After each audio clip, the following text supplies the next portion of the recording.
Hello guys. ये हमारा part two है पॉलिटी सेक्शन का पीवाईक्यू। जैसा कि आप सभी लोग जानते हैं, पिछले वीडियो मैंने बताया कि हम जितने एग्ज़ाम्स में पूछे गए शिफ्ट वाइज पीवाईक्यू हैं, हम सेक्शन वाइज उसको अटेम्प्ट कर रहे हैं। और साथ ही साथ इसमें जो कोर सब्जेक्ट की नॉलेज है, जितना इन्फॉर्मेशन रिक्वायर्ड है और क्या क्वेश्चन अलग से बन सकते हैं, वो भी मैं आपको इसमें बता रहा हूँ।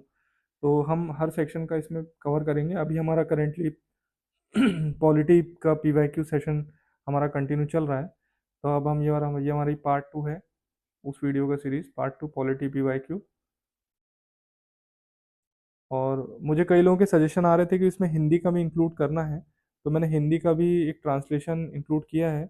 हो सकता है कि कई जगह गलतियां लगे इसमें, तो थोड़ा सा आप इसमें केयरफुल रहना। तो हिंदी के जो स्टूडेंट्स हैं, बाकी मैं जो समझा रहा हूँ वो तो मैं डुअल लैंग्वेज में समझाऊंगा, हिंदी इंग्लिश दोनों में।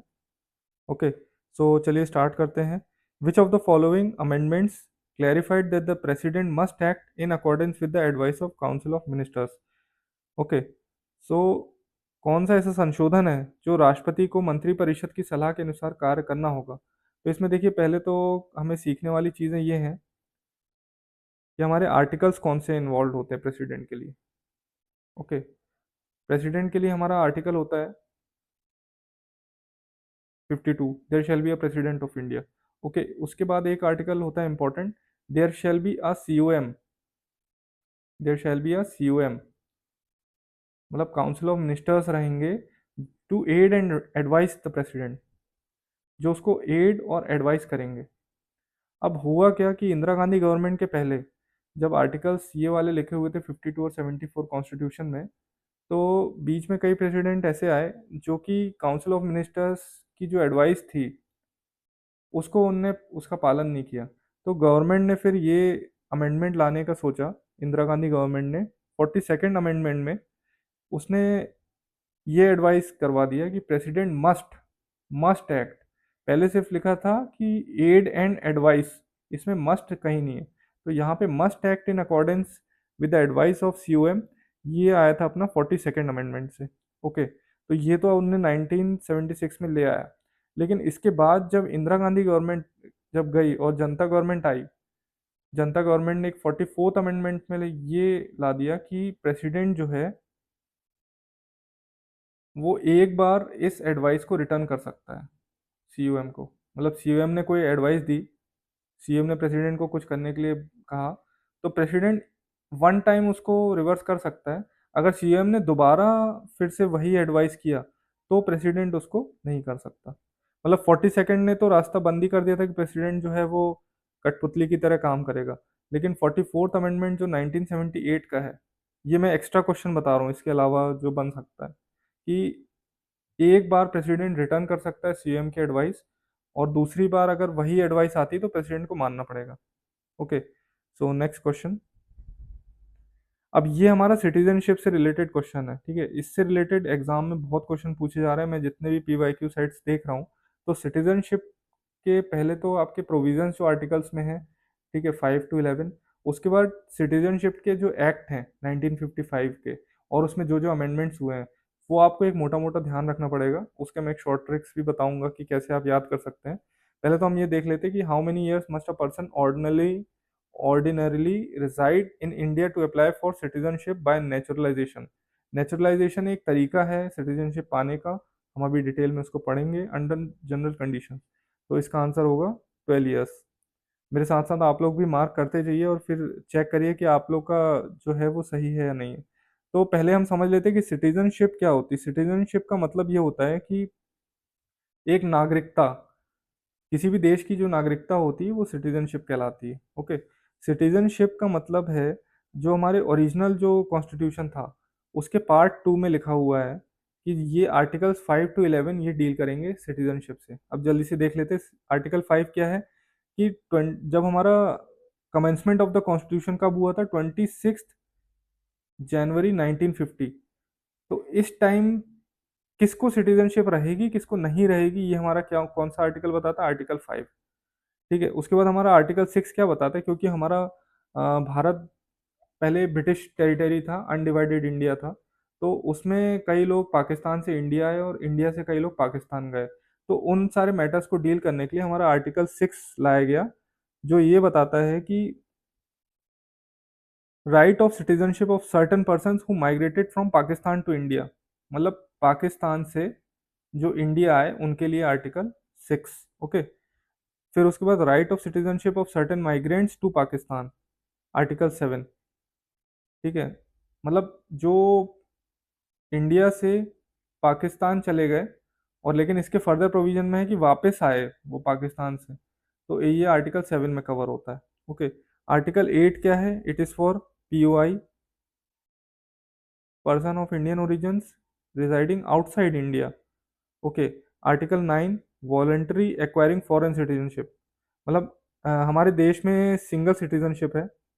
सिंगल सिटीजनशिप का कौन सी, ये भी कोई एग्जाम में क्वेश्चन पूछा गया है। सिंगल सिटीजनशिप का मतलब होता है कि आप सिर्फ भारत के नागरिक हैं, आप और किसी देश की नागरिकता नहीं ले सकते।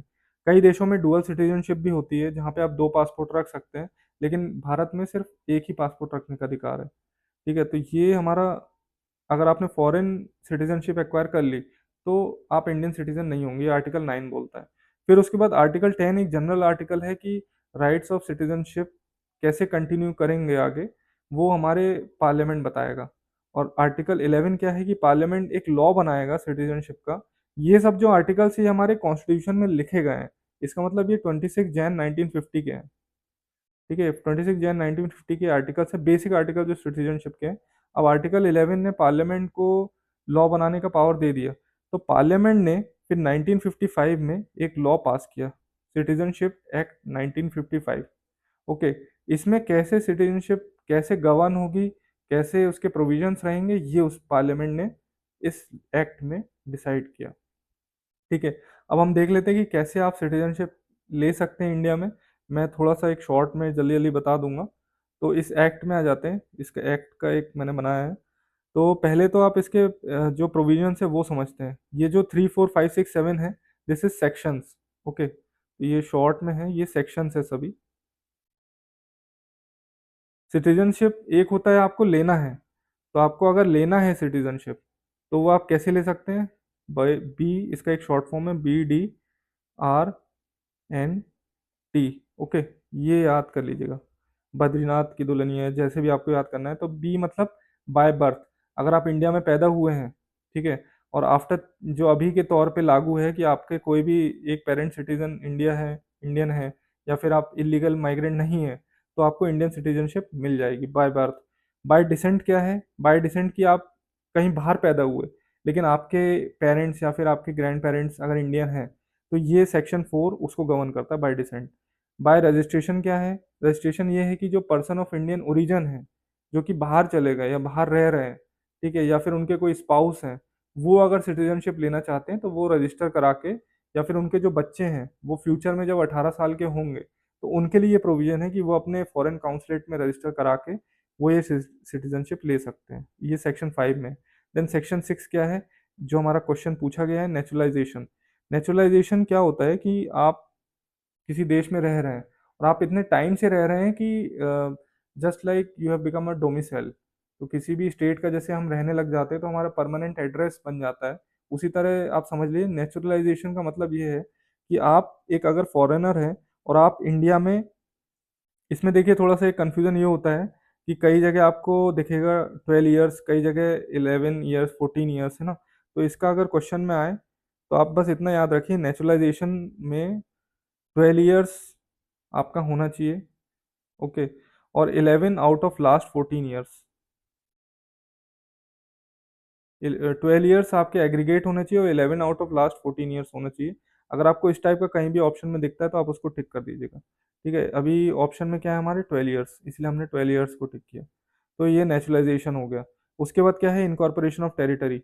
अब उस जैसे कि सिक्किम, भारत जब आज़ाद हुआ उसके बाद सिक्किम में एक सेपरेट किंगडम था, तो फिर भारत ने उसको एक्वायर किया, या जो भी संधि के साथ उसने किया, फिर पौंडीचेरी को एक्वायर किया।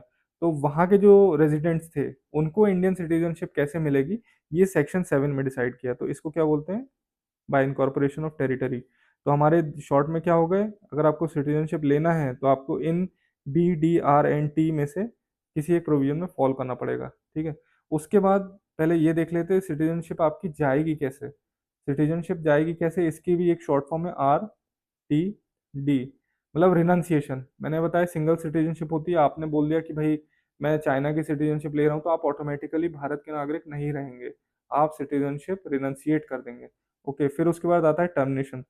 टर्मिनेशन ये है कि वॉलेंट्री आपने फॉरेन सिटीजनशिप ले ली, या फिर आपका जो है किसी कारणवश आपका जो कंटिन्यूंस था या प्रोसीजर था वो फॉलो नहीं हो पाया, तो आपको टर्मिनेट करनी पड़ी अपनी सिटीजनशिप।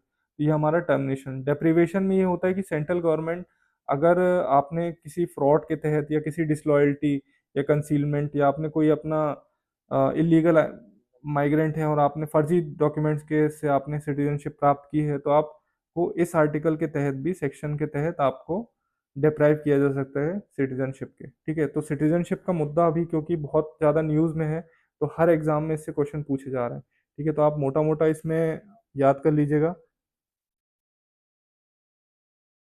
आपने देख लिया, और ओसीआई के प्रोविजंस हैं, ओसीआई के ज़्यादा आपको डिटेल में नहीं पढ़ना है, सिर्फ ये याद रखिए कि section 7A 7B 7C 7D ये आपको ओवरसीज सिटीजन ऑफ इंडिया के कार्ड से रिलेटेड है। ओके, तो हमारे ये हो गए सिटीजनशिप एक्ट 1955 के सेक्शंस। ठीक है, बेसिक हमारे हो गए आर्टिकल जो कॉन्स्टिट्यूशन में है सिटीजनशिप के, article 5 to 11।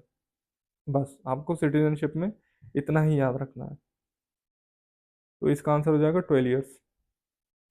Next question, which body act as the apex at the district level in Panchayati Raj. Panchayati Raj में जिला स्तर पर शीर्ष निकाय के रूप में कौन सा निकाय कार्य करता है। अब देखिए, इसमें दो चीज़ें हैं। पंचायती राज का मैंने आपको 73rd और 74th अमेंडमेंट पिछले वीडियो में बहुत डिटेल में समझाया है, एक बार जिसने नहीं देखा है वो जाके देख लें। इसमें दो सिस्टम होते हैं, 73rd में हमारा होता है रूरल वाला, 74th में होता है अर्बन वाला। तो रूरल वाला हम पूछ रहे हैं क्योंकि इसमें which body act as the district level in Panchayati Raj, तो पंचायती राज वाला जो है मतलब हमारा रूरल वाले की बात कर रहा है। ठीक है, तो एक होता है अर्बन, एक होता है हमारा रूरल। तो रूरल वाले में इसमें याद रखिएगा 3 tiers होते हैं या फिर 3 levels। ठीक है, इसमें होता है 3 types, मतलब इसमें लेवल्स नहीं होते अर्बन में, इसमें 3 types होते हैं। 3 tiers मतलब सबसे पहले आपका क्या होगा, ग्राम सभा। ठीक है, फिर उसके बाद आपका क्या होगा, पंचायत समिति। ये कहाँ होगा, ब्लॉक लेवल में। ये कहाँ होगा, पंचायत लेवल में या विलेज।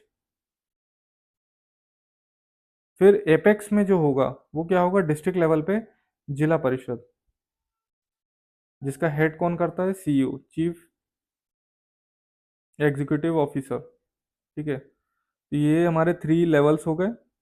और उसी तरह हमारे ये ध्यान रखिए, अर्बन का अगर बात करें 74th अमेंडमेंट, तो हमारे 3 types होते हैं।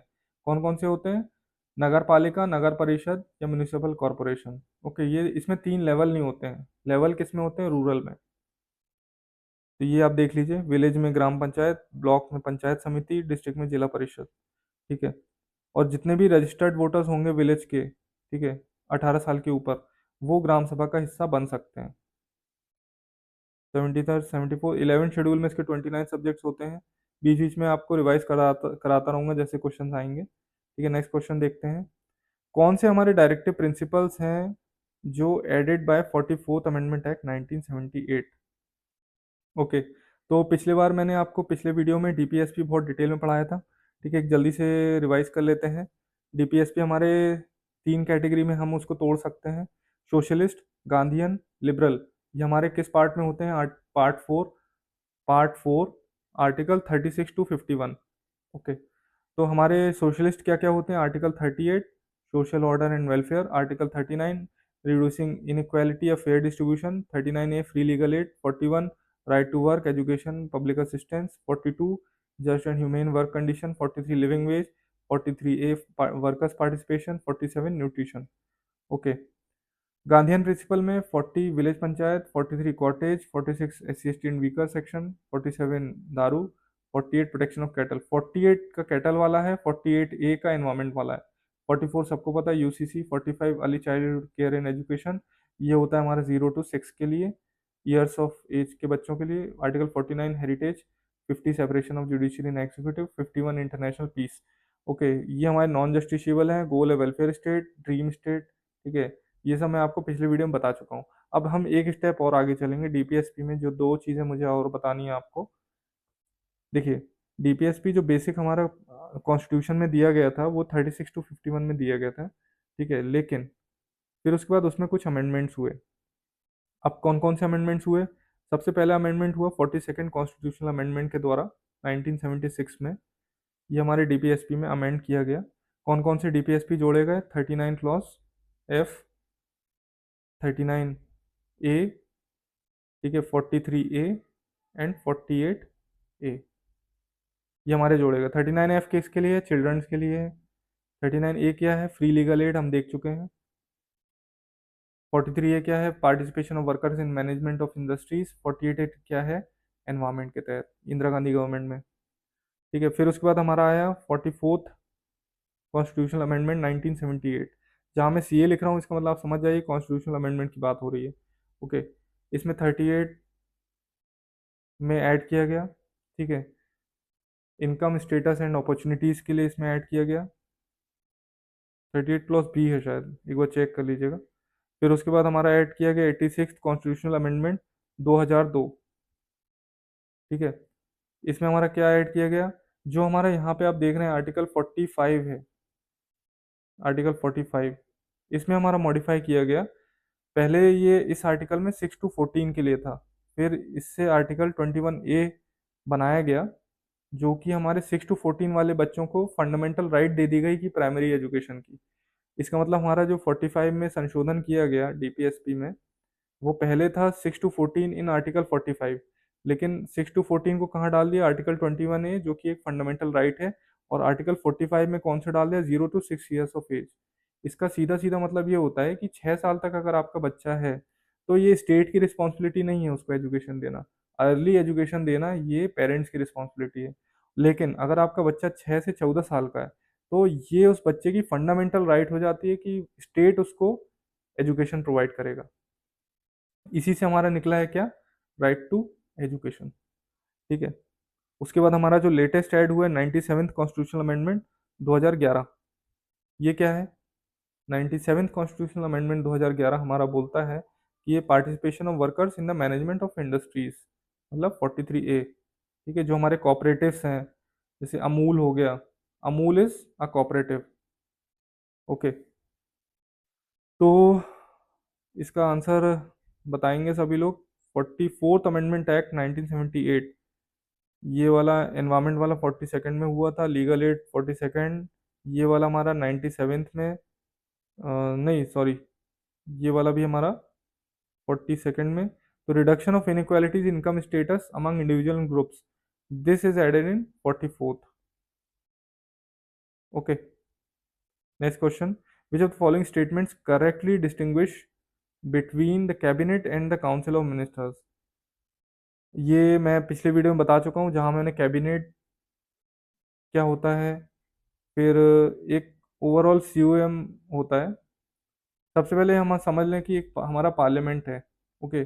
पार्लियामेंट के अंदर हमारा एक सबसे पहले सीओएम होगा, दिस इज सीओएम, ठीक है। सीओएम का एक सबसेट होगा कैबिनेट। फिर इसके अंदर बहुत सारे मिनिस्टर्स होते हैं, डिप्टी मिनिस्टर हो गए, ठीक है, या फिर आपके मिनिस्टर ऑफ स्टेट हो गए। तो ये होता है। अब हम इसमें पढ़ते, ये हमने वेन डायग्राम बना लिया। वेन डायग्राम इज बेसिकली है कि आप सेट किसके अंदर क्या है वो बना सकते हैं, एग्जाम में यूजफुल रहता है। तो इसमें क्या बोल रहा है? Distinguishes between cabinet and the council of minister, मतलब जो हमारे कैबिनेट है, मतलब ये छोटा सर्कल, ये वाला circle,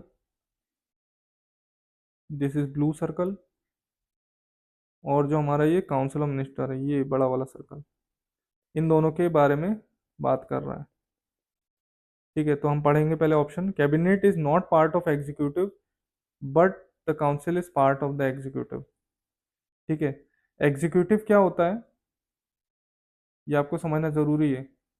union executive, state executive होता है। तो basically executive is president and council of ministers, okay. तो ये हमारा हो गया एग्जीक्यूटिव, ये हमें पता है। Cabinet is not part of the executive but council is part of the cabinet तो बिल्कुल होगा, तो ये ऑप्शन तो बिल्कुल नहीं होगा। Cabinet is larger includes all minister well council is a smaller group, ये नहीं उल्टा होता है। Cabinet includes senior ministers well council includes all categories of ministers. ये थोड़ा थोड़ा सही लग रहा है। Cabinet council of minister does not include the PM, भाई पीएम तो उनका मेन होता है, तो इसका आंसर क्या हो गया सी। कई बार आप लॉजिकल एक्सक्लूजन भी कर सकते हैं, आप क्वेश्चन में आपको अगर ज़्यादा डिटेल में नहीं पता है तो आप ऐसे एक्सक्लूड कर सकते हैं ऑप्शन पढ़ के। ठीक है, अब ये एक करंट अफेयर से रिलेटेड क्वेश्चन था। जैसे कि मैं बता चुका हूँ कि बिल से रिलेटेड बहुत क्वेश्चन आते हैं कि पार्लियामेंट में कौन से बिल पास हुए, तो इसको हम जल्दी से देख लेंगे। Immigration and foreigners bill 2025 repeals which of the following acts. ठीक है, इमिग्रेशन मतलब भारत में आना, एमिग्रेशन मतलब भारत से जाना। तो आपका इसने ये एक मैंने शॉर्ट में बनाया है, इसने जो रिपील किए थे, रिवोक किए थे लॉस, पासपोर्ट एक्ट रिपील किया था, registration of foreigners act 1939 repeal किया था, फॉरेनर्स एक्ट 1946 रिपील किया था, इमिग्रेशन एक्ट 2000 रिपील किया था। चार जो पुराने लॉस थे इस बिल ने रिप्लेस कर दिए थे। प्लस इसने एक ब्यूरो ऑफ इमिग्रेशन बनाया था, ठीक है, जो कि जितने भी हमारे इमिग्रेंट्स होंगे उनके डॉक्यूमेंट्स वगैरह या उनकी सहायता करना, ठीक है, ये सब हमारे ब्यूरो ऑफ इमिग्रेशन का काम करेगा। तो ये एक शॉर्ट में आपको रखना है, इसका आंसर ये है C. Next question, which of the following articles of the Indian constitution defines the money bill. अब देखिए हमारे बिल किस किस टाइप के होते हैं, बिल से एक बार समझ लेते हैं। बिल क्या है, ये उन बिल की बात नहीं हो रही कि जो आपके घरों में बिजली का बिल, पानी का बिल आता है, नहीं, ये बिल की बात हो रही है पार्लियामेंट्स के। पार्लियामेंट में हमारे कौन कौन से बिल होते हैं। सबसे पहले हमारा होता है ऑर्डनरी बिल, ठीक है, फिर होता है हमारा मनी बिल, फिर होता है हमारा कॉन्स्टिट्यूशनल अमेंडमेंट बिल। ये हमारे बिल्स होते हैं। ठीक है, अब इसमें क्या पूछ रहा है, कौन सा ऐसा आर्टिकल है जो इंडियन कॉन्स्टिट्यूशन में defines the money bill. Basic bills के बारे में मैं और भी जैसे जैसे क्वेश्चन आएंगे बताता जाता हूँ। वैसे बेसिकली अभी थोड़ा शॉर्ट में ये बता देता हूँ कि तीनों बिल में क्या क्या डिफरेंस होता है। सबसे पहला डिफरेंस इसमें क्या होता है कि प्रेसिडेंट का होता है, कि बिल पार्लियामेंट ने पास किया, ठीक है, पार्लियामेंट से गया प्रेसिडेंट के पास। अब प्रेसिडेंट क्या कर सकता है, ऑर्डिनरी बिल में प्रेसिडेंट उसको एक्सेप्ट कर सकता है, रिजेक्ट कर सकता है, या रिटर्न कर सकता है। मतलब आप फिर से उस पर बहस करिए। मनी बिल में क्या कर सकता है, प्रेसिडेंट एक्सेप्ट कर सकता है या तो रिजेक्ट कर सकता है, लेकिन उसको रिटर्न नहीं कर सकता। ठीक है, कॉन्स्टिट्यूशनल अमेंडमेंट बिल में क्या कर सकता है प्रेसिडेंट, सिर्फ एक्सेप्ट कर सकता है, इसको रिटर्न भी कर।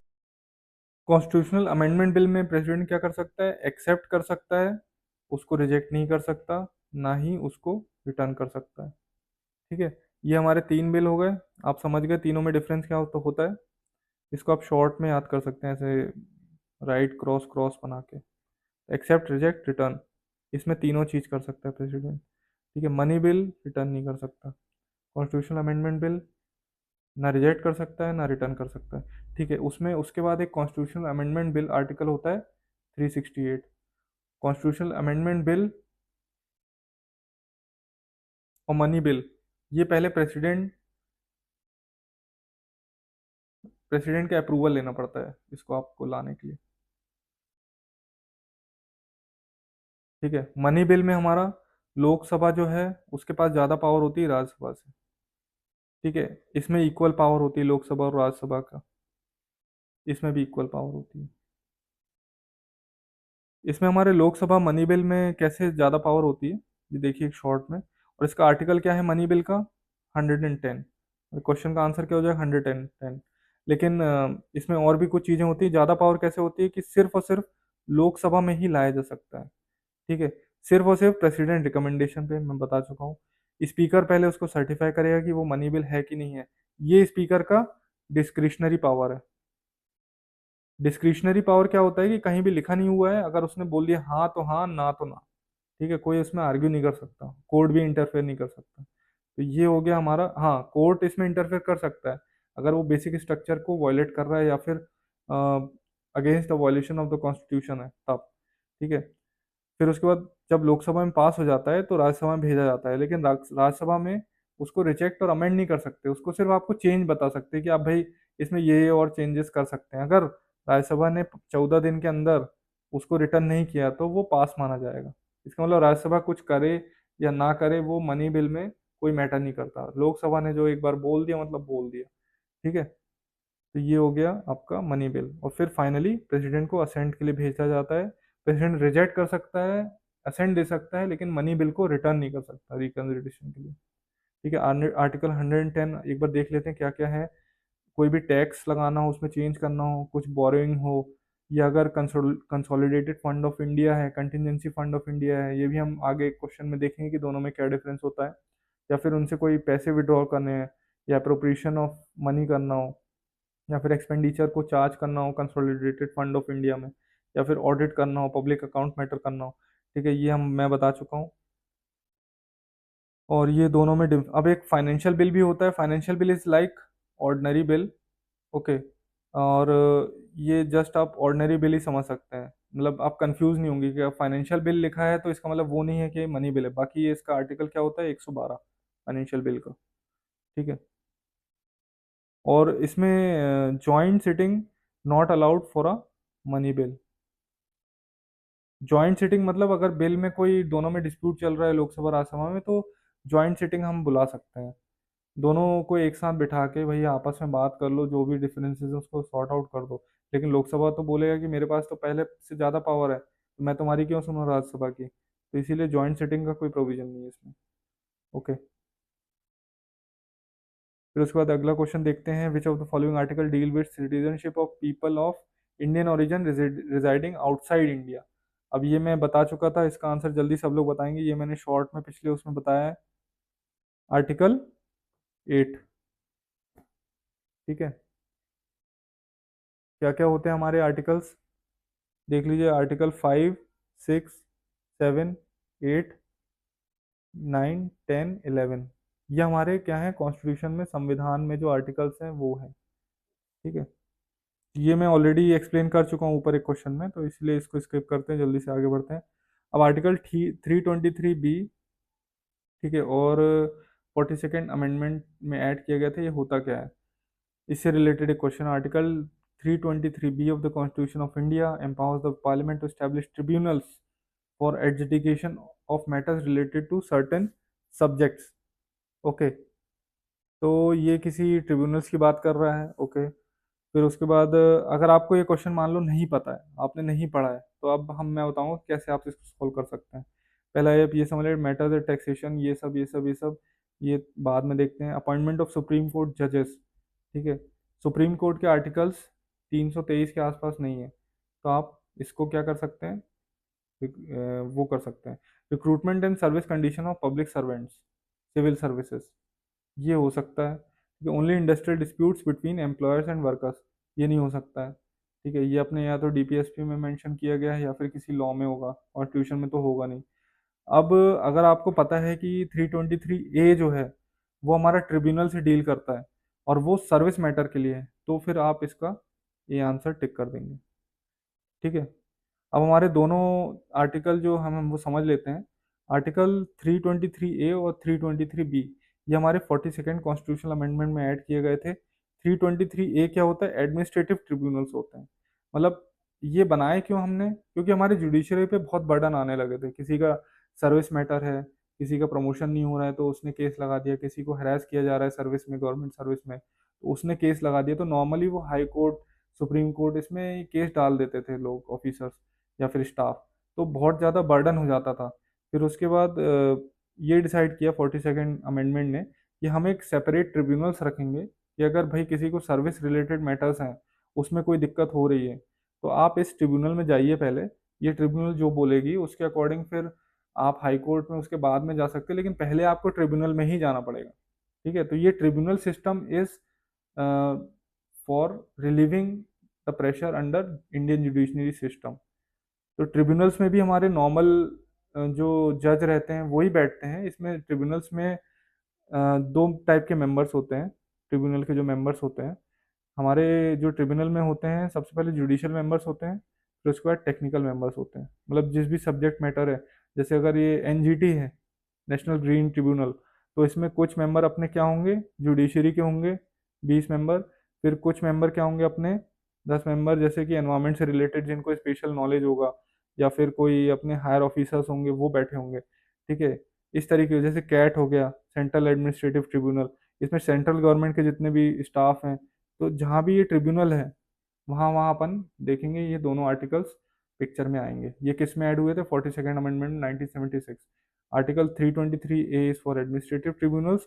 अब ये इनको कवर करता है, पब्लिक सर्विसेज हो गए यूनियन स्टेट और लोकल के, ठीक है, जो गवर्नमेंट के कंट्रोल में है। आर्टिकल 323B क्या है, ये अदर मैटर के लिए है, मतलब एडमिनिस्ट्रेटिव सर्विसेज के अलावा जो मैटर्स हैं, जैसे टैक्सेशन हो गया, फॉरेन एक्सचेंज हो गया, इंडस्ट्रियल और लेबर डिस्प्यूट हो गया, ठीक है, तो ये सब जो हमारे हैं, इंश्योरेंस के डिस्प्यूट हो गए, तो इन पे जो ट्रिब्यूनल हमारे बनाने का है, तो वो हमारे 323B में है। ठीक है, आसान है, कोई ऐसा डिफिकल्ट नहीं है। एक हमारा केस हम याद रखेंगे, एल चंद्र कुमार केस 1997। ठीक है, ये हमारे ट्रिब्यूनल से रिलेटेड केस था। पहले इस गवर्नमेंट ने बोला था कि जो ट्रिब्यूनल ने फैसला दे दिया वो फाइनल है, आप उसको चैलेंज नहीं कर सकते कोर्ट में। लेकिन एल चंद्र कुमार केस के बाद 1997 में ये डिसाइड हुआ कि भाई बेसिक स्ट्रक्चर तो जुडिशियल रिव्यू बेसिक स्ट्रक्चर में आता है, तो हर किसी को अधिकार है कि अगर वो ट्रिब्यूनल के मैटर से सेटिस्फाई नहीं है तो वो सुप्रीम कोर्ट तक जा सकता है। तो वही इस केस में एल चंद्र कुमार केस ने बोला। ठीक है, उसके बाद देख लेते हैं आर्टिकल 6, ये हम पढ़ चुके हैं। सिटीजनशिप के आर्टिकल आप देख रहे हैं, सिटीजनशिप से रिलेटेड कितने क्वेश्चन पूछे जा रहे हैं। आर्टिकल 5, 6, 7, 8, 9, 10, 11, ये हमारा पार्लियामेंट को पावर देता है, ये कंटिन्यूंस के लिए है। ठीक है, आर्टिकल 5 क्या है, 26 जनवरी 1950 को कौन कौन से लोग सिटीजनशिप कहलाएंगे। 6 में जो वो हैं जो पाकिस्तान से इंडिया आए। 7th में जो हैं वो इंडिया से पाकिस्तान गए फिर वापस इंडिया आए किसी डेट पे। ठीक है, ये हमारे पर्सन ऑफ इंडियन ओरिजिन, ये हमारे मतलब कैसे आप सिटीजनशिप नहीं रहेगा अगर आपने दूसरी कंट्री का ले लिया, तो वो बताता है। तो ये शॉर्ट में है, ये मैं पिछले क्वेश्चन में एक्सप्लेन कर चुका हूँ सिटीजनशिप वाले में। तो इसका आंसर क्या होगा, पाकिस्तान। विच of the following is a discretionary power of the president of India. अब प्रेसिडेंट ऑफ इंडिया के बहुत सारे पावर होते हैं। ठीक है, कुछ रिटर्न है कुछ अनरिटर्न है। तो हम पहले समझ लेते हैं प्रेसिडेंट के पावर्स क्या क्या होते हैं। प्रेसिडेंट के पावर्स अलग अलग होते हैं। एग्जीक्यूटिव पावर्स होंगे। ठीक है, प्रेसिडेंट का आर्टिकल क्या होता है, आर्टिकल 53, प्रेसिडेंट। ठीक है, फिर उसके लेजिस्लेटिव पावर होंगे कि उसको पार्लियामेंट के पहले सेशन या फिर बजट के पहले सेशन में स्पीच देना है या फिर ऑर्डिनेंस पास कर सकता है, तो आर्टिकल 123। गवर्नर के केस में 213। फाइनेंशियल पावर होगा कि वो मनी बिल को प्रायर रिकमेंडेशन देगा। ठीक है, या फिर कंटिजेंसी फंड को अपने कंट्रोल में रखेगा, फाइनेंस कमीशन को बनाएगा, ये फाइनेंशियल पावर हो गया। जुडिशियल पावर क्या हो गया कि सुप्रीम कोर्ट या उनको फाइनल अपॉइंट करेगा। ठीक है, या आर्टिकल 72 जो है कि पार्डनिंग पावर है, आर्टिकल 72 इज पार्डनिंग पावर, ये भी पूछता है। 72 इसमें और 161 गवर्नर के लिए। डिप्लोमेटिक पावर है कि मतलब फॉरेन में डिप्लोमेट की तरह या फिर ट्रीटी साइन कर सकता है, कुछ भी कर सकता है। मिलिट्री पावर, वॉर डिक्लेयर कर सकता है। ठीक है, सभी का सुप्रीम कमांडर है हमारा प्रेसिडेंट। इमरजेंसी पावर है 352, 356, 365 और 360। तो इस टाइप की इमरजेंसी लगाने की पावर किसको है, प्रेसिडेंट को है, on the advice of council of minister. ठीक है, डायरेक्ट नहीं लगा सकते कि आज उसका मन किया प्रेसिडेंट का तो उठ के इमरजेंसी लगा दी, नहीं, जब तक council of minister return advice में नहीं देगी तब तक इमरजेंसी नहीं लगा सकता। रिटर्न एडवाइस किसमें बोला गया था, return advice of COM is required for emergency. ठीक है, 352 नेशनल इमरजेंसी के लिए। ये 44th अमेंडमेंट में इसको ऐड किया गया था, क्योंकि उससे पहले होता था क्या क्या था कि कैबिनेट ही बोल देता था सिर्फ वर्बल एडवाइस में कि भाई इमरजेंसी लगा दो, कैबिनेट की सहमति है। लेकिन 44th अमेंडमेंट में ये बोला गया कि इमरजेंसी तभी लगेगी जब रिटर्न में आएगा कैबिनेट से, ठीक है, COM से, तब रिटर्न में इसका लगेगा। ये कैबिनेट है। वीटो पावर्स क्या है, absolute veto, suspensive veto, pocket veto. ये भी मैं हम आगे आने वाले क्वेश्चन में देखेंगे कि ये क्या है। ठीक है, ये शॉर्ट में आप एक मोटा मोटा आप आर्टिकल याद कर सकते हैं। फिर उसके बाद हम पढ़ेंगे कि डिस्क्रिशनरी पावर क्या होता है। डिस्क्रिशनरी पावर क्या है कि ये सिचुएशनल पावर होते हैं, ये कहीं लिखे नहीं हुए हैं। ठीक है, स्पेशल सर्कमस्टेंसेज में होते हैं। जो कॉन्स्टिट्यूशन के जो रीडिंग बिटवीन द लाइंस हैं, ठीक है, उसमें ये हमको दिखते हैं कि हाँ, रीडिंग बिटवीन द लाइंस में हाँ ये समझ में आता है कि हाँ, प्रेसिडेंट को ही ये पावर दिया गया होगा कि वो ही करे ये चीज़। तो अपॉइंटमेंट ऑफ पीएम, जब कोई भी पार्टी अगर क्लियर मेजोरिटी नहीं है तो प्रेसिडेंट किसी को भी बुला सकता है कि भाई आप आइए और अपना करिए, और अगर थोड़े दिनों में फिर आप बाद में अपना कॉन्फिडेंस मोशन लाते रहिए, पहले आप गवर्नमेंट बना लीजिए तब तक। ठीक है, उसके बाद क्या है, dismissal of council of minister. अगर काउंसिल ऑफ मिनिस्टर ने, यहाँ देखिए इसको याद करने का तरीका क्या है कि आपके चुनाव हुए, हंग पार्लियामेंट हुआ, मतलब जैसे कि अभी तमिलनाडु में हो रहा था, मेजोरिटी मार्क के पास नहीं पहुंच पा रहे थे वो। ठीक है, फिर फाइनली पहुंच गए। तो हंग पार्लियामेंट या हंग असेंबली क्या होती है कि 50% मार्क अगर क्रॉस नहीं कर पाते हैं आप, जैसे पार्लियामेंट में 50% या फिर स्टेट की जो सीटें हैं उसका 50%, तो उसको हंग पार्लियामेंट बोलते हैं। फिर कुछ टाइम के लिए आपको अगर गवर्नर या प्रेसिडेंट चाहें तो आपको बोल सकते हैं कि आके आप गवर्नमेंट फॉर्म करिए। फिर आपका जो फ्लोर टेस्ट होता है जिसमें आपको अपनी मेजोरिटी प्रूफ करनी होती है, तो वो कुछ दिनों बाद होता है। तो ये डिसमिसल कब कर सकता है सीएम का यानी गवर्नमेंट का, अगर वो कॉन्फिडेंस मोशन फेल हो गया या फिर फ्लोर टेस्ट में फेल हो गई तो। ठीक है, और उसके बाद वो मना कर रही है कि भाई मैं नहीं हटूंगी, तब वो डिसमिस कर सकती है। ठीक है, प्रेसिडेंट डिसमिस कर सकता है। फिर डिसोल्यूशन ऑफ लोकसभा, अगर प्राइम मिनिस्टर ने मेजोरिटी लॉस्ट कर दी है, ठीक है, जैसे अटल बिहारी वाजपेयी का था, तब उनने स्पेशल सिचुएशन में डिसॉल्व कर सकते हैं अपन लोकसभा और कॉल फॉर फ्रेश इलेक्शन। ठीक है, यहाँ पे आर्टिकल 74 में बता चुका हूँ कि अगर सीओएम एक बार एडवाइस करेगा तो एक बार रिटर्न कर सकता है, लेकिन अगली बार अगर करेगा वही सेम एडवाइस तो फिर उसको एक्सेप्ट करना पड़ेगा। तो ये आर्टिकल 74 में एक बार रिटर्न करने का ये उसका डिस्क्रिशनरी पावर है। ठीक है, फिर आर्टिकल 78, प्राइम मिनिस्टर से डे टू डे इंफॉर्मेशन या फिर कुछ इंपॉर्टेंट मैटर पे अगर उससे पूछना है, ठीक है, तो वो प्रेसिडेंट कर सकता है। फिर उसके बाद कुछ वीटो होते हैं, सस्पेंसिव वीटो। सस्पेंसिव वीटो में क्या है कि ऑर्डिनरी बिल में एक बार वो रिटर्न कर सकता है। Suspensive veto. पॉकेट वीटो में क्या है कि बिल को पेंडिंग कर दे, मैं करूंगा ही नहीं, कुछ नहीं कर रहा, ना उसको पास कर रहा हूँ ना उसको रिजेक्ट कर रहा हूँ। ठीक है, no veto over constitutional amendment bill after passage. Constitutional amendment bill में मैंने बताया था कि प्रेसिडेंट को एक्सेप्ट करना ही पड़ेगा। ठीक है, वो उसको रिजेक्ट नहीं कर सकता। ये किस में ऐड हुआ था, 24th constitutional amendment 1971। Care taker government, यानी कि चुनाव हुए तो जब तक नई सरकार बन नहीं जाती तब तक पिछली सरकार को ही कैरी ऑन करने का जो पावर है वो प्रेसिडेंट बोल सकते हैं कि आप कैरी ओवर करिए। या फिर कोई ऐसी सिचुएशन आ गई कि अनस्टेबल हो रहा है, कोalition बनने में टाइम लग रहा है, तो केयर टेकर गवर्नमेंट को अपॉइंट करना ये भी प्रेसिडेंट के डिस्क्रिशनरी पावर में आता है। आर्टिकल 85 याद रखेंगे, डिसोल्यूशन ऑफ लोकसभा है। 111 क्या है, असेंट टू बिल, प्रेसिडेंट का असेंट टू बिल। 78 जो है वो इंफॉर्मेशन ले सकता है प्रेसिडेंट पीएम से। आर्टिकल 75 क्या है कि पीएम रहेगा और उसकी काउंसिल ऑफ मिनिस्टर रहेगा और दोनों रिस्पॉन्सिबल रहेंगे लोकसभा के लिए। आर्टिकल 74 क्या है, there shall be a COM to aid and advise President. Okay, तो नेक्स्ट क्वेश्चन देखते हैं। ये क्या पूछा है, after its 1971 electoral victory Indira Gandhi's government amended the constitution to remove legal obstacles to abolishing which of the following privileges. ठीक है, question आपने अच्छे से पढ़ लिया। अब इंदिरा गांधी जब 1971 का चुनाव जीत के आई थी, तब उनने कौन से ऐसे लीगल ऑब्स्टेकल्स थे जिनको एबॉलिश करने के लिए प्रिविलेज को हटाया गया था। मतलब कॉन्स्टिट्यूशन में कुछ आर्टिकल्स ऐड किए गए थे ताकि ये जो लीगल ऑब्स्टिकल्स आ रहे होंगे उस टाइम पे तो उसको हटाया गया था। तो ऐसे कौन से प्रिविलेज थे। अब देखिए ये तो जनरली आसान क्वेश्चन में ही आता है, अगर आप लोगों ने पढ़ा होगा तो। इसका पीछे का मैं पूरा आपको समझाऊंगा बैकग्राउंड। पहले अभी ये देखते हैं हमें क्वेश्चन कैसे अटेम्प्ट करना है, हिंदी में आप पढ़ लें। तो पहले हम ऑप्शन देखते हैं कि ज़मींदारी सिस्टम। ठीक है, मान लीजिए इसका आंसर आपको नहीं पता है तो आप कैसे एलिमिनेट करेंगे। ज़मींदारी सिस्टम एलिमिनेट हुआ था 1950-51 में ही, जब भारत आज़ाद हो गया था। तो उस टाइम सभी स्टेट्स ने अपने अपने इंडिपेंडेंट लॉज बनाना चालू कर दिए थे, एबोलिशन ऑफ जमींदारी एक्ट वगैरह, बिहार बंगाल ने। तो जमींदारी सिस्टम तभी एलिमिनेट हो गया, तो 1971 में तो हो नहीं सकता ये। ठीक है, मोनोपोली ट्रेड लाइसेंसेस, ये इंडिया में ऐसा कोई भी प्रिविलेज नहीं रहा है, ब्रिटिशर्स के टाइम रहा है ईस्ट इंडिया कंपनी में। उसी तरह हम देखेंगे सेपरेट इलेक्टोरेट फॉर माइनॉरिटीज, ये भी जब कम्युनल अवार्ड आया था, ठीक है, या मैकलॉय एक्ट आया था 1919 में और 1932 में, तो उस टाइम ये था, तो ये ब्रिटिशर्स के टाइम का है। 1971 के टाइम का नहीं हो सकता है प्रिविलेज।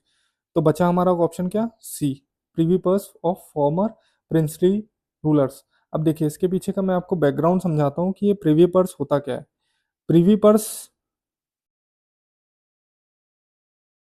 जब हमारा भारत आज़ाद हुआ, ठीक है, जब इंडिया ब्रिटिश ब्रिटिश इंडिया की टेरिटरी से इंडिया रिपब्लिक बना, तब हमारे जो किंगडम्स थे 562 प्रिंसली स्टेट्स थे, वो भारत के गणराज्य में शामिल हुए, ठीक है, इंक्लूड हुए।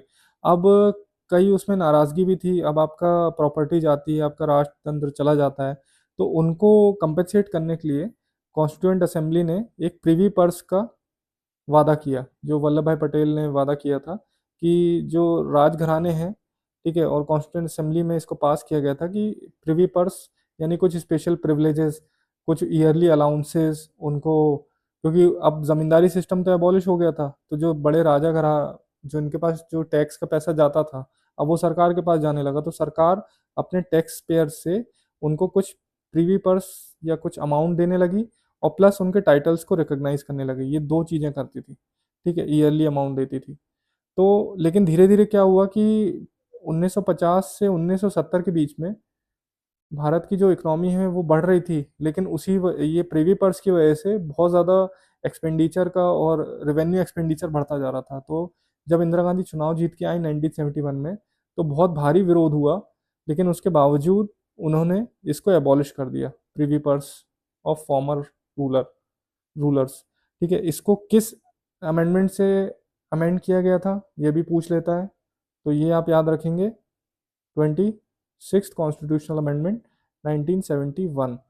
अब देखिए इसको, बहुत इंपॉर्टेंट मैं जो आगे बताने जा रहा हूँ, तीन कॉन्स्टिट्यूशनल अमेंडमेंट हैं जो बहुत इंपॉर्टेंट है, और उससे लगभग मैंने देखा है हर एग्जाम में उससे क्वेश्चन आते हैं। तो इन तीनों को, और हम जनरली बच्चे इसको भूल जाते हैं या फिर बहुत कंफ्यूजिंग होता है कि आसपास है तो कैसे याद करेंगे। तो देखते हैं हम एक एक करके। सबसे पहले इन तीनों को आप साथ में ही पढ़िए तो आपको जल्दी याद रहेंगे।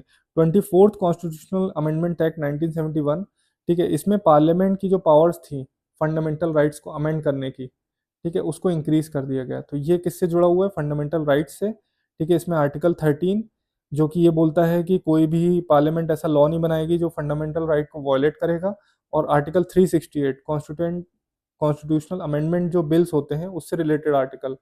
तो इस इन दोनों में चेंज किया गया, और प्रेसिडेंट को कंपल्शन किया गया कि आप कॉन्स्टिट्यूशनल अमेंडमेंट बिल अगर है तो आपको साइन करना ही है, ठीक है। ये चीज़ें इसमें की गई। फिर उसके बाद हम देखेंगे 25th कॉन्स्टिट्यूशनल अमेंडमेंट। इसमें जो है राइट टू प्रॉपर्टी से रिलेटेड है 25th, ठीक है। आप ऐसे समझिए कि 25 लाख का घर है, ठीक है, इसको ऐसे याद रखिए कि जो प्रॉपर्टी या घर वगैरह होते हैं वो 25 लाख, क्योंकि राउंड फिगर है, तो 25 से आप राइट टू प्रॉपर्टी याद रखिएगा, ठीक है। रिप्लेस द वर्ड, ये तो ठीक है। इसमें मेन चीज़ें जो ऐड की गई थी, आर्टिकल 31C एक ऐड किया गया था, जिसमें कि ये बोला गया था कि 39B और 39C ये directive principle of state policies हैं, ठीक है। इनको इम्प्लीमेंट अगर स्टेट करेगा, इनको अगर स्टेट इम्प्लीमेंट कर रहा है, तो फंडामेंटल राइट अगर कोई वायलेट हो भी रही है, जैसे कि 14, 19, 31, 19 हमको पता है क्या होता है, right to property, 19 clause 1 clause F, ठीक है। 31 क्या होता है, ये भी राइट टू प्रॉपर्टी है। इससे रिलेटेड, राइट टू प्रॉपर्टी से रिलेटेड मैं आगे एक क्वेश्चन कराऊंगा, उसमें मैं पूरा एक्सप्लेन करूंगा राइट टू प्रॉपर्टी और उसका बैकग्राउंड। अभी के लिए बस ये समझ लीजिए कि पार्लियामेंट अगर कोई डीपीएसपी इंप्लीमेंट करती है, ठीक है, लेकिन तो अगर उससे कोई फंडामेंटल राइट वायलेट हो रही है इन दोनों डीपीएसपी की वजह से, तो उस लॉ को हम वैलिड मानेंगे, उसको कोर्ट रिजेक्ट नहीं कर सकती, ठीक है। इसमें एक और ऐड किया गया कि जुडिशियल रिव्यू इनका नहीं हो सकता इन लॉस का, 39B और 39C को इम्प्लीमेंट करने के लिए। 39B और सी क्या है, ये डिस्ट्रीब्यूशन ऑफ वेल्थ है, मतलब सभी के बीच में इक्वल वेल्थ जनरेट करना, और ये prevention of concentration of wealth 39C। ये डीपीएसपी में मैं पढ़ा चुका हूँ कि आपके मतलब एक ही आदमी के पास बहुत पैसा इकट्ठा ना हो जाए, सबके पास इक्वली डिस्ट्रीब्यूट रहे पैसा।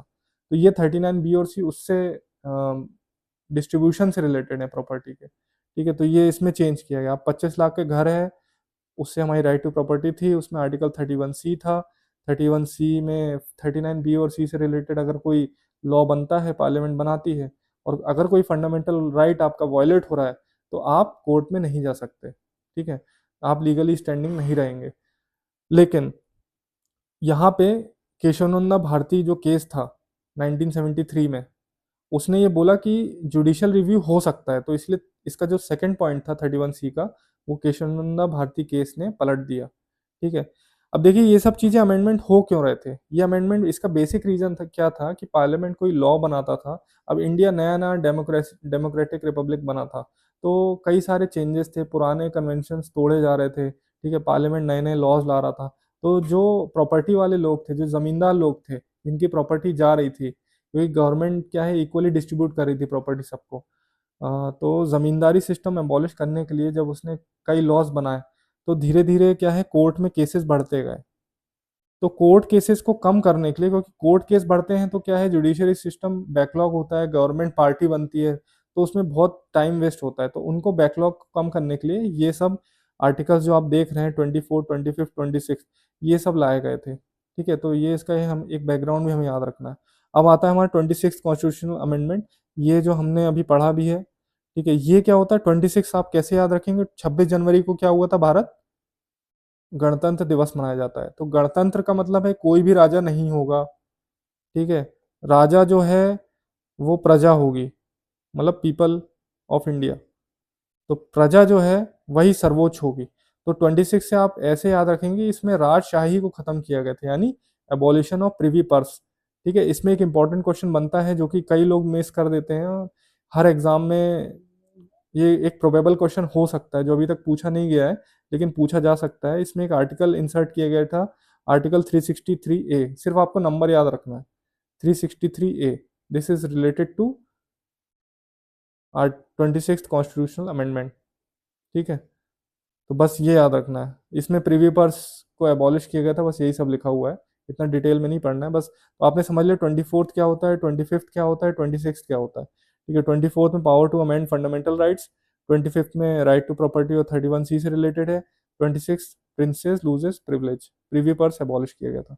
ये हमारे 3 अमेंडमेंट हो गए, बहुत इंपॉर्टेंट है। मैंने जितने पेपर एनालाइज किए हैं सब में इन तीनों अमेंडमेंट से कुछ ना कुछ पूछा गया है। ठीक है, आप देख ही रहे हैं PYQ सारे। उसके बाद नेक्स्ट क्वेश्चन पे आ जाते हैं। Which of the following statements about the Gram Sabha is correct, this is very very important question. ठीक है, ये बहुत अच्छा क्वेश्चन है और इससे मल्टीपल क्वेश्चन बनते हैं। Which of the following statements about the Gram Sabha is correct. ग्राम सभा आपको पता है किससे रिलेटेड होती है, 73rd कॉन्स्टिट्यूशनल अमेंडमेंट 1992, मतलब पंचायत से रिलेटेड होती है। अब हम क्वेश्चन इसके ऑप्शन पढ़ेंगे। It consist of only of elected members of Gram Panchayat. ठीक है, ओनली जहां लिखा रहता है तो थोड़ा सा आपको सतर्क हो जाना है। ठीक है, ओनली या ऑल, इस टाइप सी चीजें हैं तो आप एक बार सतर्क हो जाइए। It meets once only 5 year, तो ये तो लॉजिकल नहीं, पहला तो ये ओनली नहीं हो सकता। फिर वंस एवरी 5 ईयर, अब भाई 5 साल में एक बार तुम ग्राम सभा में बैठोगे तो क्या मतलब हुआ तुम्हारा। ग्राम सभा तो लोकल प्रॉब्लम्स को हल करने के लिए होती है, तो वो आपको हर महीने हर वीक आप में आपको मीटिंग करनी होगी, तो ये भी नहीं हो सकता। ठीक है, फिर क्या है बी, क्या है, it has authority to override the decisions of the panchayat. ठीक है, अब अगर पंचायत है, पंचायत में क्या होता है कि एक ग्राम सभा होती है और पंच होते हैं। पंच 5 मेंबर होते हैं और एक सरपंच होता है। ठीक है, ग्राम सभा में गांव के सभी जो एडल्ट वोटर हैं वो जुड़े होते हैं, above 18 years of age. Adult voter अगर आप वोटर लिस्ट में हैं, ठीक है, तो आप उसमें जुड़े होंगे और पंच होंगे। तो override the decisions of the panchayat, तो ये तो हो नहीं सकता। ठीक है, तो इसमें सिर्फ और सिर्फ क्या होगा, comprises of all adult voters in the panchayat area. Its role is defined by state law, तो हर स्टेट के लिए जो पंचायत के रूल्स होते हैं वो अलग होते हैं। अब इसमें 2 चीज़ें आपको याद करनी है जो पहले मैंने नहीं बताया था। ठीक है, थोड़ा डीप है और एग्जाम में पूछा जा सकता है। मैंडेटरी ऑप्शन होते हैं, प्रोविजंस होते हैं, और ऑप्शनल प्रोविजंस होते हैं।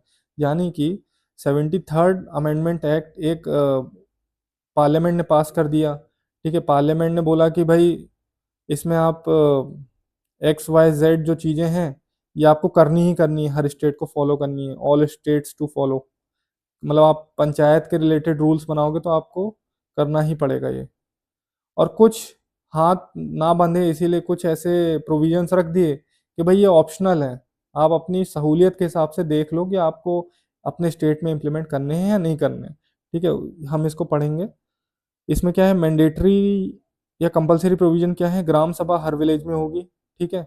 3 टियर होगा, ये मैं बता चुका हूँ, 3 लेवल होते हैं पंचायती राज सिस्टम के, ग्राम पंचायत, पंचायत समिति, जिला परिषद, ठीक है। वोटिंग का अधिकार किसको होगा, direct election to all seats in panchayat, panchayat में जितनी सीटें होंगी सब में डायरेक्ट इलेक्शन होगा, यानी डायरेक्ट लोग चुन के आएंगे, इनडायरेक्ट इलेक्शन नहीं होगा, ठीक है। रिजर्वेशन ऑफ SC ST ये है, ठीक है। 1/3 ये भी हम विद आर्टिकल हम यही सारी चीजें पढ़ चुके हैं। टेन्योर 5 साल का रहेगा। फ्रेश इलेक्शन, फंडामेंटल राइट और अ लीगल राइट, बताएंगे अब फंडामेंटल राइट है या फिर एक लीगल राइट है, दोनों में क्या डिफरेंस होता है। फंडामेंटल राइट हमारे क्या है, article 12 to 51, article sorry article 12 to 35, ये हमारे फंडामेंटल राइट है। लीगल राइट क्या है, एनीथिंग इन द कॉन्स्टिट्यूशन या फिर कोई भी लॉ। तो हमारा जो राइट टू प्रॉपर्टी है, it is not a fundamental right, it is a legal right. ये क्वेश्चन भी एग्जाम में आ चुका है, ठीक है। कौन सा, कहाँ पे है ये आर्टिकल, 300A। पहले हुआ करता था लेकिन अब नहीं है, 44th अमेंडमेंट के बाद इसको 300A में चेंज कर दिया गया। और कहाँ पे है, part X11 part 12, okay. No person shall be deprived of his property except by authority of law, यानी फंडामेंटल राइट नहीं है, एक छोटा राइट बना दिया गया उसको, ठीक है। उसी तरह हमारा एक आर्टिकल था जो 31 था, मैंने बता चुका हूँ, ये भी पहले हुआ करता था, फिर 44th कॉन्स्टिट्यूशनल अमेंडमेंट ने इसको चेंज कर दिया, ठीक है। इसको भी आर्टिकल 300A में भेज दिया गया पार्ट 12 में। तो ये क्या हो गया, हमारा लीगल राइट हो गया। अब आर्टिकल 31 नहीं है, लेकिन आर्टिकल 31 के अंदर ये क्वेश्चन बनता है, तो आर्टिकल 31 नहीं है लेकिन आर्टिकल 31A है, 31B है, 31C है, ठीक है। ज़्यादा डिटेल में नहीं याद करना है, 31A और 31B ये वाले फर्स्ट कॉन्स्टिट्यूशनल अमेंडमेंट से ऐड किए गए थे, इसीलिए मैं बता रहा हूँ, ये इंपॉर्टेंट है। 31A और 31B, इसका बैकग्राउंड वही है कि ज़मींदारी प्रोटेक्शन जो लॉस बनाई गई थी, एबोलिशन ऑफ जमींदारी एक्ट, तो उनको इम्प्लीमेंट कराने के लिए 31A और 31B को लाया गया था 1951 में, ठीक है। 31A में जो भी लॉस बन रहे थे उनको प्रोटेक्ट करना था, ये सब लिखा हुआ है। फिर 31B में क्या है, एक 9th शेड्यूल बनाया गया। 9th शेड्यूल ये बोलता है कि जो भी लॉस बन रहे हैं एग्रीकल्चर और जमींदारी एबोलिशन वाले, उसके लिए आप कोर्ट में नहीं जा सकते, उनका प्रोटेक्शन करता था ये, ठीक है। एक तरीके से उसको बार कर दिया, इंटरफेरेंस ऑफ कोर्ट्स को उसने बार कर दिया 31B ने। और 31C हमारा किस में ऐड हुआ था, हम देख चुके हैं, 25th कॉन्स्टिट्यूशनल अमेंडमेंट 1971। 31C के बारे में बता चुका हूँ, ये मैं बार बार इसीलिए बता रहा हूँ कि आपको रट जाए, ठीक है। 39C 39B और C के रिगार्डिंग अगर कोई लॉ बनता है तो 14, 19 और 31 को अगर वायलेट भी कर रहा होगा तो दैट लॉ इज वैलिड, ठीक है। ये शॉर्ट में देखेंगे, 31A is for agrarian reforms, 31B is 9 schedule, 39B and C, 31C। तो ये हमारा MCQ बनता है, ठीक है। तो ये पूरा राइट टू प्रॉपर्टी हो गया, आर्टिकल 31 हो गया, आपके 24, 25, 26 कॉन्स्टिट्यूशनल अमेंडमेंट हो गया। ये जो मैं बता रहा हूँ यही सबसे कॉम्प्लिकेटेड पार्ट है, इसके अलावा पॉलिटी का जो लेवल है इससे ऊपर नहीं जाएगा किसी भी क्वेश्चन का, ये सबसे कॉम्प्लिकेटेड पार्ट है पॉलिटी का, ओके। उसके बाद हम देखते हैं अगले क्वेश्चन में, main objective of right to information act, सूचना का अधिकार अधिनियम, ठीक है। कब आया था ये, 2005 में, RTI एक्ट, सबको पता है, आसान क्वेश्चन है। क्या इंप्रूव करने के लिए, ट्रांसपेरेंसी एंड अकाउंटेबिलिटी, ओके। ये एक एडिशनल क्वेश्चन इसमें ये बनता है, ये किस, it implements which fundamental right, it implements which fundamental right,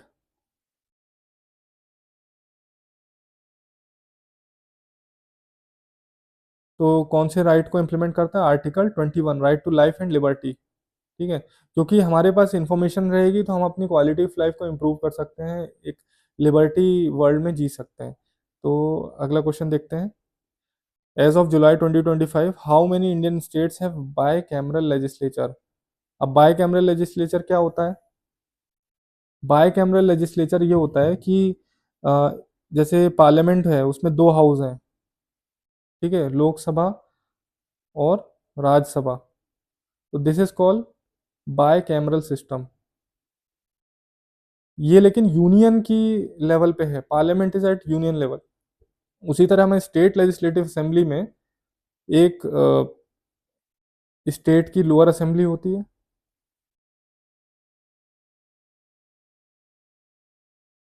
और एक लेजिस्लेटिव कॉन्स्टिट्यूएंसी।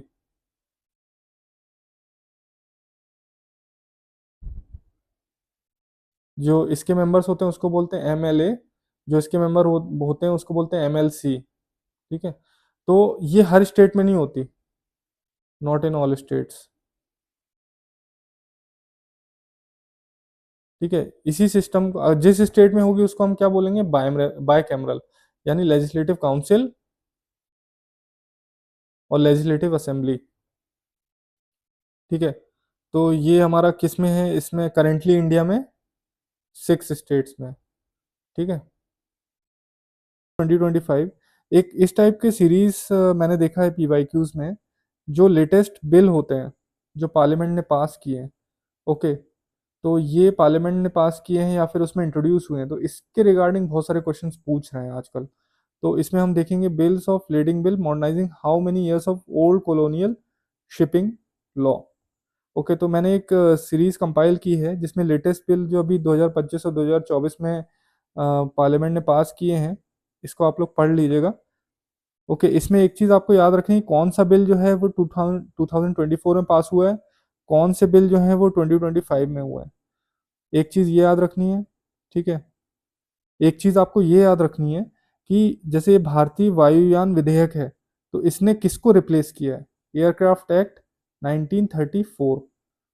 ओके, तो जैसा कि ये क्वेश्चन में देख रहे हैं कि इसने, ये क्या क्वेश्चन, ट्रिकी क्वेश्चन पूछ रहा है कि आपको इसने किसको रिप्लेस किया है और वो अ, कितने साल पुराना था, बिल्स ऑफ लीडिंग बिल। तो इसका हम देखते हैं बिल्स ऑफ लीडिंग बिल कहाँ पे है, ये है 8 नंबर पे। इसने किसको रिप्लेस किया, bills of leading act 1856, bills of leading act 1856 को रिप्लेस किया है इसने। ओके, तो इसका आंसर क्या हो जाएगा, अब 1856 वाले एक्ट को रिप्लेस किया है 2020।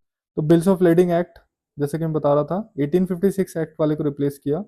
और अब हम 1856 से इसका आज का टाइम देखेंगे। अभी 1856 से आप देखिए 1956 तक, ये हो गया आपका 100 ईयर्स। फिर 1956 से आपका 2000 तक, ये हो गया आपका 44 ईयर्स। ठीक है, 2000 2025 ये हो गया आपका 25 ईयर्स। सबको ऐड कर दीजिए, 169। ये नहीं होगा, ये नहीं होगा, ये होगा इसका आंसर, 169 ईयर्स।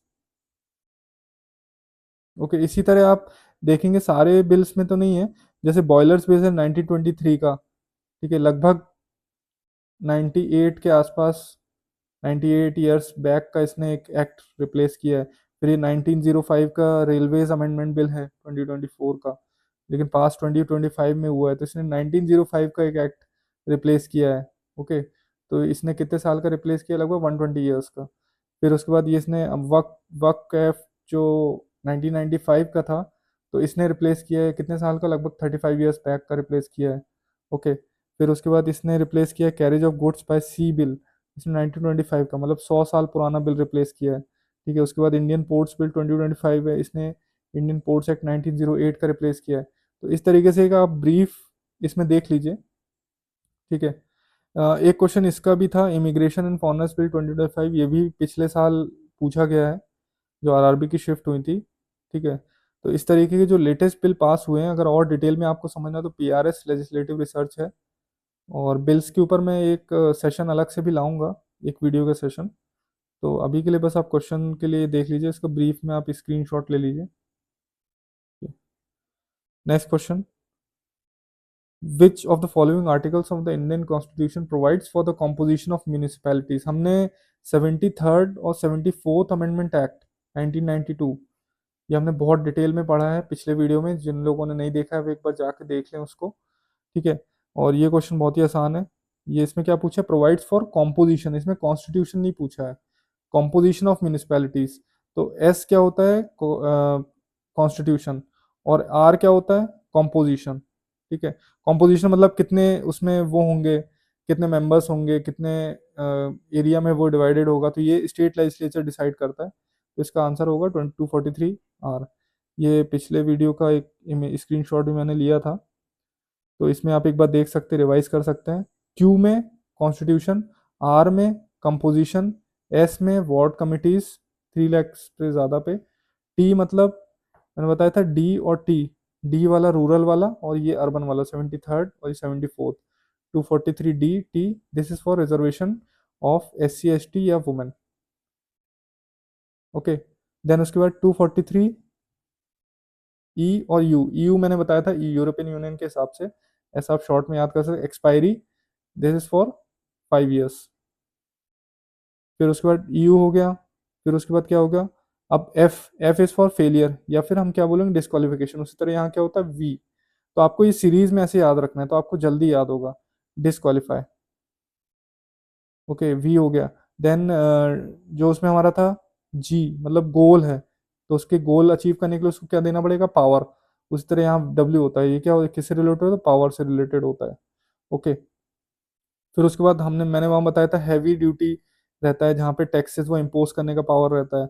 उसी तरह यहाँ पे एक्स रहता है अर्बन एरियाज में, तो ये टोल्स, ड्यूटीज या टैक्सेस इससे रिलेटेड होगा। ठीक है, वैसे ही स्टेट फाइनेंस कमीशन जो उसको फंड देगा और रिकमेंडेशन करेगा, वो रूरल एरियाज में किससे करेगा, 243, ये इसमें सब में 243 आएगा। आई, मैंने बताया था IFC, आई से आप FC फाइनेंस कमीशन याद रखेंगे। ठीक है, IFSC कोड होता है आपका, IFSC कोड, तो स्टेट फाइनेंस कमीशन और ये आर्टिकल आई। उसी तरह यहाँ पे अर्बन एरियाज में क्या होगा, वाई। ठीक है, फिर उसके बाद ऑडिट्स करने के लिए मैंने वहाँ क्या बताया, 243 जे से जांच, तो जांच, और यहाँ पे जेड, ये सब शॉर्ट फॉर्म में पिछले वीडियोस में बता चुका हूँ, ये आपका रिवीजन हो रहा है। ठीक है, वहाँ पे मैंने इलेक्शन कमीशन का बताया 243 के, यहाँ पे क्या होगा 243 जेड ए। ठीक है, उसी तरह आप ये आगे भी देख लीजिए, वहाँ पे एक मैंने बताया था बार टू कोर्ट्स 243 ओ, मतलब कोर्ट्स इंटरफेयर नहीं करेंगे, यहाँ पे क्या होगा ZG। ठीक है, इस तरीके से आपको ये आर्टिकल्स बहुत इंपॉर्टेंट है। 73rd और 74th कॉन्स्टिट्यूशनल अमेंडमेंट एक्ट आपको रटा हुआ होना चाहिए, इससे क्वेश्चन बनते ही बनते हैं। ठीक है, तो इसका आंसर मैं बता चुका हूँ 243 और पहले हम ये भी मैंने बताया था कैसे आप इसको याद रखेंगे, अर्बन वाले में थोड़ा सा अलग होता है। पहले हम म्यूजिक बनाते हैं तो पहले हम कॉन्स्टिट्यूट करेंगे, उसको लिखेंगे म्यूजिक को, फिर हम इंस्ट्रूमेंट के थ्रू उसको कंपोज करेंगे, तो पहले क्यू देन आर। ओके, तो इसका आंसर हो जाएगा आर। अब ये हमारा आता है what makes the basic rules in constitution effective. Basic rules, जहां भी बेसिक टर्म आ जाए आपका पॉलिटी में, बेसिक रूल्स, बेसिक स्ट्रक्चर, तो ये सब एक कॉन्सेप्ट होता है बेसिक स्ट्रक्चर, उससे रिलेट करते हैं। ओके, बेसिक स्ट्रक्चर कहीं भी कॉन्स्टिट्यूशन में नहीं लिखा है, नॉट रिटर्न। ये क्या है, कन्वेंशंस हैं, या फिर जो एसेंस बोलते हैं, एसेंस ऑफ कॉन्स्टिट्यूशन है, एसेंस ऑफ कॉन्स्टिट्यूशन। जैसे आप इसको सिंपल एक तरीके से समझिए कि आपके पास, आप घर में चाय बनाते हैं, ठीक है, चाय में आप क्या डालते हैं, चाय पत्ती डालते हैं, टी लीफ। ठीक है, एक आप कॉफ़ी बनाते हैं, ठीक है, कॉफ़ी में क्या डालते हैं, कॉफ़ी पाउडर। इन दोनों के बेसिक एसेंस में डिफरेंस है, ये टी है, ये कॉफ़ी है। दोनों में किसी में कोई शुगर ज़्यादा डाल सकता है, कम डाल सकता है, कोई कॉफ़ी पाउडर ज़्यादा डाल सकता है, कम डाल सकता है, लेकिन वो ये नहीं बोल सकते कि आप अगर कॉफ़ी पाउडर डाल रहे हैं तो वो आप चाय बना रहे हैं। तो ये हमारा बेसिक जो स्ट्रक्चर है, बेसिक जो एसेंस है कि चाय है, मतलब उसमें चाय पत्ती ही रहेगी, इसी को हम बोलते हैं बेसिक स्ट्रक्चर। तो कॉन्स्टिट्यूशन में भी ये कॉन्सेप्ट होता है बेसिक स्ट्रक्चर। अब बेसिक स्ट्रक्चर क्या है कि जो हमारे फोर फादर्स हैं कॉन्स्टिट्यूएंट असेंबली में, जिन्होंने जो आइडियाज डिस्कस किए थे, तो वो जो जो आइडियाज थे, बेसिक स्ट्रक्चर डॉक्ट्रिन वहां से निकलती है। ठीक है, ये डायरेक्टली कहीं भी लिखा नहीं हुआ है, जितने भी सुप्रीम कोर्ट के जजमेंट्स हैं, उनकी जो राइटिंग्स हैं, उससे निकला है। ठीक है, आर्टिकल 368 क्या था, कॉन्स्टिट्यूशन को बदलने का एक आर्टिकल है, तो उसको इंटरप्रेट करते हुए सुप्रीम कोर्ट ने जो जजमेंट्स दिए हैं, वहां से बेसिक स्ट्रक्चर की एक डॉक्ट्रिन निकली है। डॉक्ट्रिन का मतलब होता है कि ये लीगल वर्ड्स में आप बोल सकते हैं, जैसे हमारे थ्योरम्स होते हैं मैथ्स में, उसी तरह लीगल वर्ल्ड में एक डॉक्ट्रिन होता है कि हम इसको फॉलो करेंगे आगे आने वाले केसेस में। सुप्रीम कोर्ट का कोई एक केस होता है तो उसको ऑल ओवर इंडिया कोई भी कोर्ट उसको फॉलो करती है भविष्य में, या सुप्रीम कोर्ट खुद भी किसी अपने पुराने डिसीजन को फॉलो कर सकती है। तो बेसिक स्ट्रक्चर के फीचर्स क्या क्या होते हैं, एक general feature, this is not exclusive, इसमें और भी चीज़ें होती हैं। जैसे बेसिक आप बस इतना ध्यान रखिए कि कॉन्स्टिट्यूशन सुप्रीम होगा, संविधान सबसे बड़ा है, ठीक है, rule of law, judicial review, separation of power is for legislative, executive and judiciary. Federalism, federalism क्या है कि स्टेट और सेंटर अपने अपने स्फीयर्स में इंडिपेंडेंट हैं, कोई किसी पे हावी नहीं होना चाहिए, तो इसको हम फेडरलिज्म का कॉन्सेप्ट बोलेंगे। सेक्युलरिज्म, धर्म निरपेक्षता। डेमोक्रेसी, ठीक है, free and fair elections, independence of judiciary, balance between fundamental rights and DPSP. अब ये एक टाइमलाइन है कि कई बार ये पूछता है कि बेसिक, ये इतना डिटेल में आप नहीं समझना, बस जो मैं बता रहा हूँ बस आप सुन लेना एक बार, कि जो कई केसेस हैं कि ये क्वेश्चन आते हैं कि ये वाले जो बेसिक स्ट्रक्चर डॉक्ट्रिन है इससे रिलेटेड कौन सा केस है। तो कहाँ से इसकी शुरुआत हुई थी? इसकी शुरुआत हुई थी शंकरी प्रसाद वर्सेस यूनियन ऑफ इंडिया का एक केस था। सबसे पहले फर्स्ट अमेंडमेंट एक्ट आया, तो फर्स्ट अमेंडमेंट एक्ट में आर्टिकल 19 ने उसमें रिस्ट्रिक्शंस रही, डाल दी, freedom of speech and expression और कई सारे फ्रीडम में रिस्ट्रिक्शन डाल दी। तो उसको चैलेंज करने के लिए कि पार्लियामेंट ये फंडामेंटल राइट में रिस्ट्रिक्शन नहीं डाल सकता, एक शंकरी प्रसाद का एक केस आया जिसमें सुप्रीम कोर्ट ने ये डिसाइड किया कि पार्लियामेंट जो है वो फंडामेंटल राइट्स अमेंड कर सकता है। ओके, देन फिर सज्जन सिंह का केस आया, देन सुप्रीम कोर्ट ने ये बोला कि फंडामेंटल राइट्स को अमेंड कर सकता है, लेकिन कुछ कुछ डाउट आने लगा। फिर गोलकनाथ केस में ये बोला कि सुप्रीम कोर्ट ने ये बोला parliament can not amend fundamental rights, ठीक है, ये इन दोनों केस में बोल रहा है फंडामेंटल राइट्स अमेंड कर सकता है, इसमें बोलता है फंडामेंटल राइट्स अमेंड नहीं कर सकता। फिर केशवनंदा भारती केस आया स्टेट ऑफ केरला, ये 1973 में, ये most important case of supreme court अभी तक का बोलते हैं इसको। तो इसमें एक बीच का रास्ता निकाला गया, इसमें बोला गया कि आप फंडामेंटल राइट्स को अमेंड करने का पावर है पार्लियामेंट के पास, लेकिन उसका बेसिक स्ट्रक्चर चेंज नहीं होना चाहिए। मतलब अगर आप कॉफ़ी बना रहे हैं तो आप उसमें चाय पत्ती नहीं डालेंगे, ठीक है, यही तरीका है कि संविधान आप संशोधन करिए, बिल्कुल करिए, लेकिन आप उसके बेसिक स्ट्रक्चर के साथ छेड़छाड़ नहीं कर सकते। मतलब आप चाहे रूल ऑफ लॉ वायलेट करने वाला कोई प्रोविजन डालना चाहते हो वो नहीं कर सकते, जुडिशियल रिव्यू हटाना चाहते हैं वो नहीं कर सकते, सेपरेशन ऑफ पावर, तो इस तरीके का बेसिक स्ट्रक्चर को डिस्ट्रॉय नहीं कर सकते। फिर ये और आगे वाले जो केस हैं ये इतना इंपॉर्टेंट नहीं है, ये वाला मिनेरवा मिल वाला केस है, इसने एक बैलेंस बनाया कि फंडामेंटल राइट और डीपीएसपी जो हैं वो हमारे टू पिलर्स हैं कॉन्स्टिट्यूशन के, two wheels of Indian constitution chariot, ठीक है, हमारा जो भारत का रथ है फंडामेंटल राइट और डीपीएसपी उसके दो चक्के हैं, मतलब दोनों के बीच में हमें बैलेंस बनाना है। इसी तरह वमन राव केस हुआ, फिर एसआर बोम्मई केस हुआ, आयर कोयलो केस हुआ। ये आयर कोयलो केस 9th शेड्यूल के लिए होता है, ठीक है, क्वेश्चन में ये पूछते हैं कि IR Coelho case versus state of Tamil Nadu 2007, this is related to 9th schedule. NJAC case, ठीक है, 99th कॉन्स्टिट्यूशनल अमेंडमेंट पार्लियामेंट द्वारा लाया गया था, जिसको सुप्रीम कोर्ट ने खारिज कर दिया ये बोल के कि आप बेसिक स्ट्रक्चर को वॉयलेट कर रहे हैं। तो हम शॉर्ट में हमने समझ लिया कि बेसिक स्ट्रक्चर क्या होता है, कहाँ से वो इवॉल्व हुआ, कौन कौन से सुप्रीम कोर्ट के अभी तक केसेस हैं जिसमें ये डॉक्ट्रिन जो है इवॉल्व हुई। ओके।